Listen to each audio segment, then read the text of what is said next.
Hey, friends. It's Uncle Larry. Straight into an amp. No pedals. Just this crazy thing.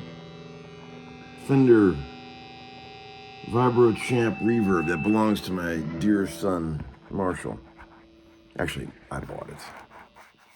But he's done with it. He's not using it anymore, so that might be up on the old sale block, friends. It does sound pretty rad, though. Maybe I'll keep it for a minute. Have some fun with it. But I hope everybody's doing great. It's just Uncle Larry checking in for a homeschooling program. Today was day 2 of a 3-day rehearsal set with sweet Vince Gill in the band.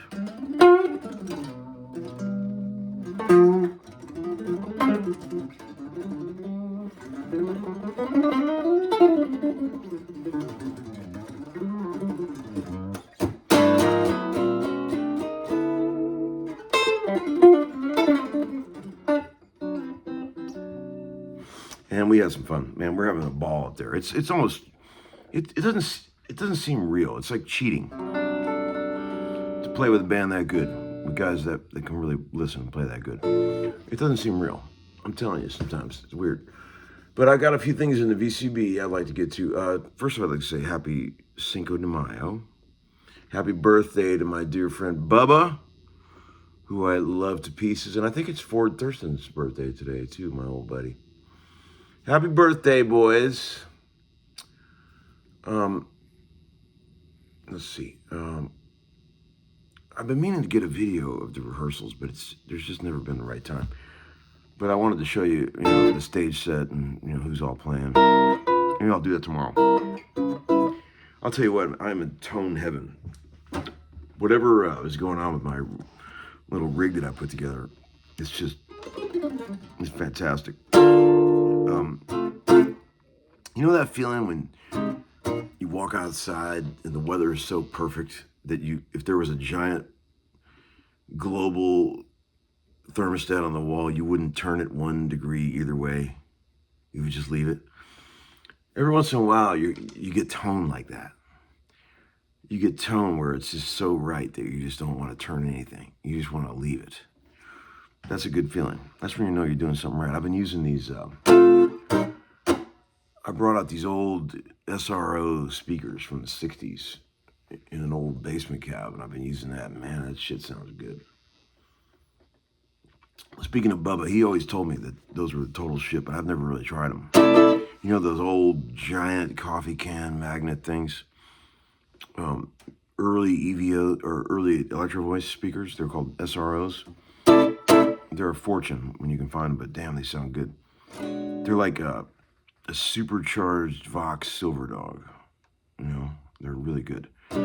Beautiful top end clarity, but they've got muscle, you know. Kind of like me. But anyway, let's look at the VCB. We got some hot stuff. Oh, you know what? Uncle Larry don't fuck around. Guess what? Sold the 335, sold the 59 Junior. And guess what? I bought a Hellcat today. I haven't seen it yet, but I've got a guy working on it for me. Vince hooked me up with this guy who finds cars for people. You know, he's a heavy hitter car guy. I told him what I was looking for, and he found it. And I'm supposed to pick it up maybe tomorrow or the next day, so I'm excited about that. You know one thing about Uncle Larry, when he makes up his mind to do something, he doesn't fuck around. He just does it. I am too old to hem and haw about some shit. Like, if I'm going to do something, I'm going to do it now. It's just the way it is. Okay. One guy said, took delivery of my Liquislide today. Always inspiring playing. Thanks for the awesome playing. Yeah, man. Everybody's been ordering these. They're very hot. And they make a size for a woman as well. Second time I use that joke, but it's a pretty solid joke.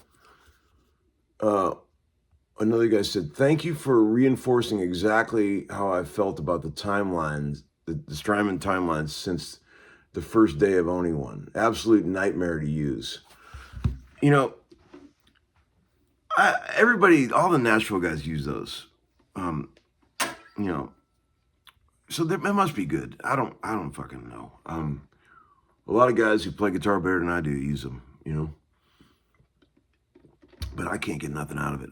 It's just way too complicated. I can't even get it to. I think mine might be fucked up or something. Cause it don't seem like it's acting right. But I'm a real caveman when it comes to this technology. I don't really know much about parameters and scrolling through pages, submenus, shit like that.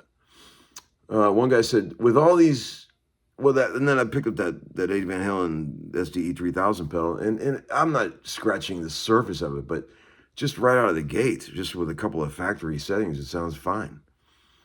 So I don't know what all the fuss is about those timelines, to be honest. Maybe there's it's a real tweaker pedal, I would imagine. I'm not a tweaker, friends. I'm a player. With all these cool, obscure chord progressions you routinely describe, you must get tons of invitations to hotel rooms. Yes, my friend. You are talking to the right Uncle Larry. You know what color I got the Hellcat in? You know what color I got it in. This isn't the car. This is just a picture of a Dodge Charger, which is not what I got. I got the Durango with the Hellcat 700 horse thing, but I got it in this color. Only pay attention to the color, not the car. You know that color, that primer gray? It's called Destroyer Gray, like a shark, like a 700 horsepower shark. Fuck yeah, man. Okay, another guy said, it's going to be a good day when I get to start off watching Uncle Larry. The Empire State Building vid was fascinating. Man, that channel I turned you guys on to, what's his name? The Essential Craftsman. I only watched a few of his videos so far, but that guy is fucking awesome. He's a fucking badass builder guy.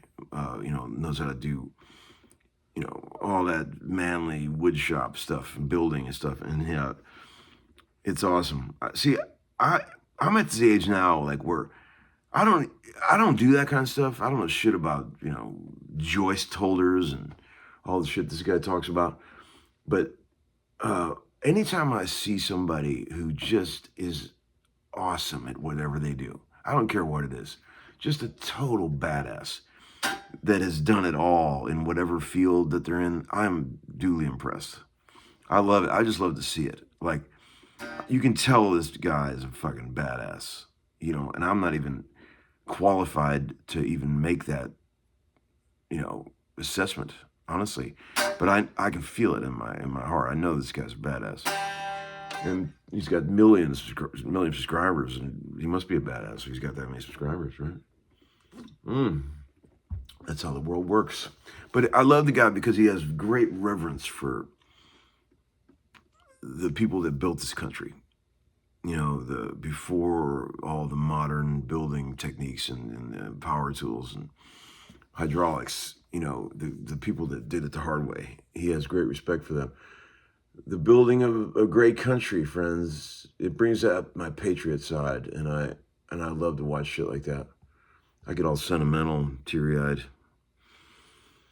It's I don't know why it pulls on my heartstrings because I think that shit is really cool.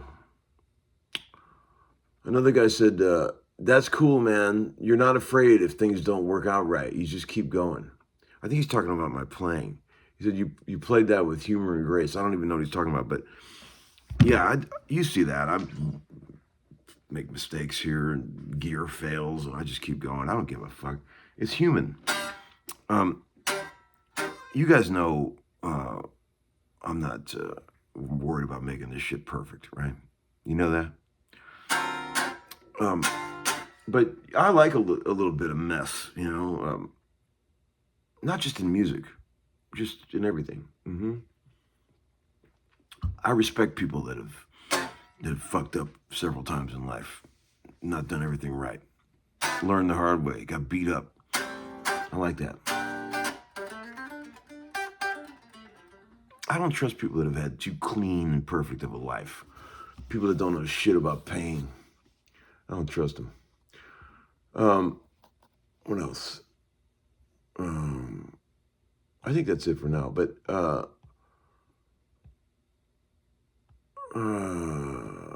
I don't really have anything else to tell you.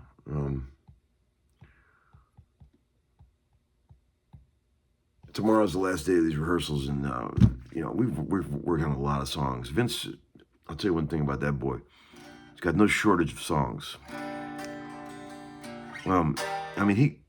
We can play fucking 20 straight hits, It ain't like one of those gigs you go to see where they got one hit that they play at the end of the night. Their big hit.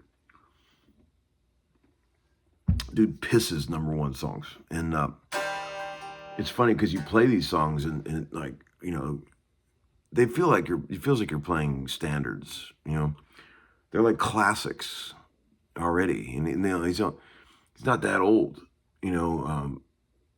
like you play A Pocket Full of Gold and Call Your Name, and, those types of songs.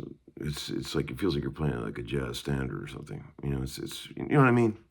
A classic sort of feel. It's great. And always learning stuff, man. I am constantly trying to soak in as much shit as I can from all those bad motherfuckers that are around me.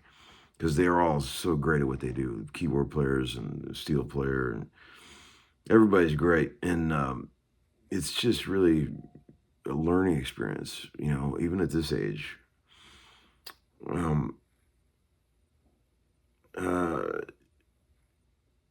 I don't even know how else to say it. All I ever wanted since I was a young boy, I never wanted to be a rock star. I never wanted to be in a band, I just wanted to be respected by badass musicians. That's all I ever wanted. And I swear to God, I was saying that when I was a young man. And it's weird because most people aren't really born with that. That's not really, it's kind of an odd request of the universe, I think. But man, when you're in situations like that with guys that are all better players than you are, it's like, it makes you feel like you've done something right in life. You know what I mean? And that's about it for that. And maybe I'll send you a little video tomorrow from the rehearsal, and we'll get into some of that. What else was I gonna? There was something else I was gonna tell you. Whatever. We'll get to it. Yeah. All right. That's it. I can't think of anything else. Have a great night, friends. Bye bye.